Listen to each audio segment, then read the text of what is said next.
Praise the Lord. Good morning. എല്ലാ പ്രിയപ്പെട്ടവർക്കും യേശുക്രിസ്തുവിൻ്റെ നാമത്തിൽ ഈ പ്രഭാത വന്ദനത്തെ അറിയിക്കുന്നു. ഈ പ്രഭാതത്തിലും നമുക്കൊരുമിച്ച് കർത്തൃപാദപീഠത്തിൽ കടന്നു വരുവാൻ സർവകൃപാലുവായ ദൈവം ഒരുക്കി തന്ന ഈ നല്ല സന്ദർഭത്തെ ഓർത്ത് ദൈവത്തെ സ്തുതിക്കുന്നു.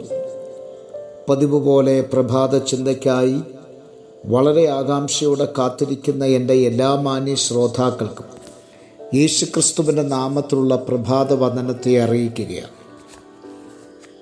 നാം ഈ ദിവസങ്ങളായിട്ട് വിചിന്തനം ചെയ്തുകൊണ്ടിരിക്കുന്ന അനുഗ്രഹീതമായൊരു പുസ്തകമാണ് വെളിപ്പാട് പുസ്തകം എന്ന് പറയുന്നത്.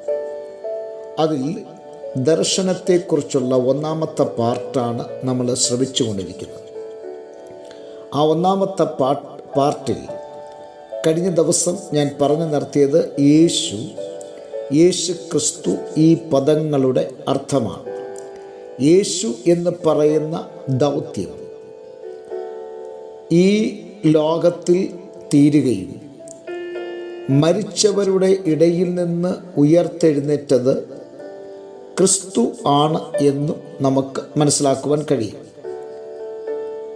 അങ്ങനെ യേശു എന്ന് പറയുന്ന ആ നാമത്തിൻ്റെ ദൗത്യം കാൽവറി ക്രൂശിൽ തീർന്നതിന് ശേഷം ഇന്ന് നമ്മുടെ ഇടയിൽ യേശു മാത്രമല്ല, യേശുവിനോട് കൂടെ ക്രിസ്തു എന്ന നാമമോ കർത്താവ് എന്ന നാമമോ ഉപയോഗിച്ചിട്ടുണ്ട്. അതുകൊണ്ട് തന്നെ പലപ്പോഴും എൻ്റെ പല പ്രസംഗങ്ങളിലും പല പഠിപ്പിക്കകളിലും അതുപോലെ തന്നെ ഈ ഡിവോഷനിലും ഞാൻ പറഞ്ഞിട്ടുള്ളൊരു കാര്യം ഒന്നും കൂടെ ആവർത്തിക്കുന്നു.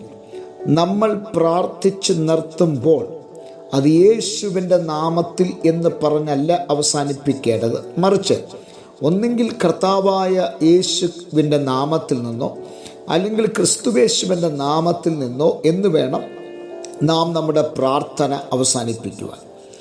ഇനി രണ്ട് പ്രധാനപ്പെട്ട പദങ്ങൾ ഇവിടെ നമുക്ക് കാണുവാൻ കഴിയും. ഒന്ന് യേശു ക്രിസ്തു, രണ്ട് ക്രിസ്തു യേശു. എന്താണ് ഈ രണ്ട് പദങ്ങളുടെയും അർത്ഥം? അപ്പോസ്തലനായ പൗലോസാണ് ഈ പദങ്ങൾ ഇങ്ങനെ ഉപയോഗിച്ചിട്ടുള്ളത്. യേശു ക്രിസ്തു എന്ന് പറഞ്ഞാൽ എന്താണ്? കർത്താവായ യേശു അല്ലെങ്കിൽ യേശു എന്ന് പറയുന്ന യേശു ക്രിസ്തു എന്ന് പറയുന്നതും കർത്താവായ യേശു ക്രിസ്തു എന്ന് പറയുന്നതിൻ്റെയും തമ്മിലുള്ള വ്യത്യാസം ഈ പ്രഭാതത്തിൽ നമുക്കൊന്ന് നോക്കാം. യേശു ക്രിസ്തു എന്ന് പറയുന്ന ഭാഗം എവിടെയാണ് നാം കാണുന്നത്? ഭൂമിയിൽ യേശു ജനിച്ചു. യേശുവിൻ്റെ ജനനശേഷം യേശു താൻ 33.5 വയസ്സ് വരെ ഉലകത്തിൽ ജീവിച്ചിട്ട് 33-ാമത്തെ വയസ്സിൽ യഹൂദ പടയാളികളാൽ പിടിക്കപ്പെട്ട് ക്രൂശിക്കപ്പെട്ട് അരിമത്യക്കാരനായ യോസഫിൻ്റെ കല്ലറയിൽ അടക്കം ചെയ്യപ്പെട്ട് കഴിഞ്ഞിട്ട് തൻ്റെ ഉദ്ധാനം വന്നപ്പോൾ ക്രിസ്തു എന്ന് പറയുന്ന പദം അവിടെ സ്വീകരിക്കുന്നത് കാണുവാൻ കഴിയും. എന്താണ് ഇതിൻ്റെ അർത്ഥം? ആ അർത്ഥം മനസ്സിലാക്കണമെങ്കിൽ കർത്താവായ യേശു ക്രിസ്തു എന്ന പദത്തിൻ്റെ അർത്ഥം മനസ്സിലാക്കണം. അതായത് സ്വർഗത്തിലെ സകല അധികാരങ്ങളിലും വ്യാപരിച്ചിരുന്ന വ്യക്തിത്വം, സ്വർഗത്തിൻ്റെ സകലത്തിൻ്റെയും ആധിപത്യം പുലർത്തിയിരുന്ന വ്യക്തിത്വം, അതാണ് കർത്താവ് എന്ന് പറയുന്നത്. ആ കർത്താവ് ഈ താണ ഉലകത്തിലേക്ക് യേശുവായി അവതരിക്കുന്നു. അങ്ങനെ സ്വർഗത്തിൻ്റെ മഹിമകളെ വെടിഞ്ഞ് താണ ഉലകത്തിലേക്ക് വന്ന ആ വ്യക്തിയെ നമ്മൾ കർത്താവായ യേശു എന്ന് നമ്മൾ പറയുന്നു. അപ്പോൾ കർത്താവായ യേശുവെന്ന് പറയണമെങ്കിൽ അവൻ കർത്താവും ദൈവമായതുകൊണ്ടാണ്. ഇനി യേശു കർത്താവ് എന്ന് പറയുന്ന പദവി എന്താണ്?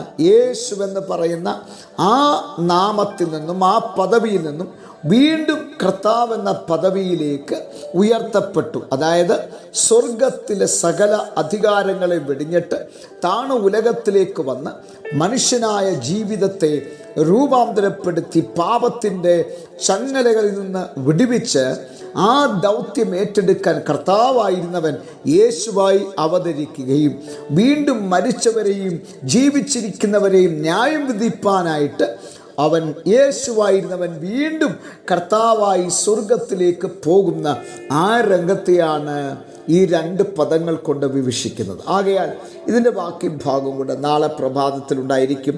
കണ്ണുകളെ അടയ്ക്കാം, പ്രാർത്ഥിക്കാം. നല്ല ദൈവമേ, സ്വർഗസ്ഥ പിതാവേ, നിന്റെ ജനത്തെ അനുഗ്രഹിച്ച് പ്രാർത്ഥിക്കും. വലിയ അനുഗ്രഹമാക്കി തീർക്കണം. നിന്റെ ജനത്തെ പിതാവിൻ്റെയും പുത്രൻ്റെയും പരിശുദ്ധാത്മാവിൻ്റെ നാമത്തിൽ അനുഗ്രഹിച്ച് പ്രാർത്ഥിക്കുന്നു. വലിയ അനുഗ്രഹമാക്കി തീർക്കണം. യേശു ക്രിസ്തുവിൻ നാമത്തിൽ തന്നെ, ആമേൻ. എല്ലാവരെയും ദൈവം ധാരാളമായി അനുഗ്രഹിക്കട്ടെ. ഒരു നല്ല പ്രഭാതം എല്ലാവർക്കും നേരുന്നു. ക്രിസ്തുവിൽ നിങ്ങളുടെ പ്രിയ സഹോദരൻ പാസ്റ്റർ ജോസ് സാമുവേൽ.